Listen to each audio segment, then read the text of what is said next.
जो जल्द ही आते हैं प्रैक्टिस में, उनको पहले 2-3 साल के लिए बड़ी आपत्ति और बहुत मुश्किलों का सामना करना पड़ता है। क्या कोई ऐसी सुविधा हम नहीं बना सकते हैं कि जो पहले 4-5 साल में, इससे पहले कि लोग जम सके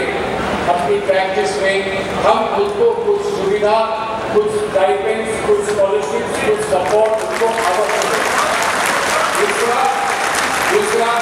जगह जगह पर मैं जानता हूँ शशांक जी, जगह जगह पर बार एसोसिएशन ने ये सुविधा इंश्योरेंस की बनाई है। आखिर वकील तो सुबह जाता है, शाम को कमाई घर लेकर आता है, और वो अगर कोर्ट में ना जा पाए, किसी कारणवश ना जा पाए, तो शाम को कमाई नहीं आती है। और इसलिए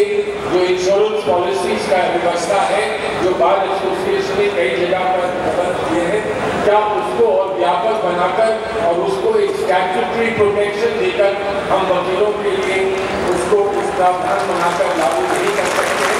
ये दूसरा विषय है। और तीसरा विषय मैं अपने साथियों से चाहूँगा उनकी सहमति इस पर भी,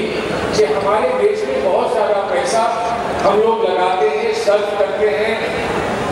लीगल एड पर, लेकिन लीगल एड पर हम जानते हैं सिर्फ कुछ केसेस ही लीगल एड प्राप्त कर पाते हैं, और उसका क्या हाल है मैं समझता हूँ, उस पर आप लोग अच्छी तरह अवगत। मैं मानता हूँ कि लीगल एड में ये कानूनी प्रावधान है और लीगल एड का स्टैट्यूट है, उसमें अमेंडमेंट्स करने के बाद हम लीगल एड को सशक्त करें, और जिस तरह से राइट टू एजुकेशन है, राइट टू हाउसिंग है, राइट टू हेल्थ है,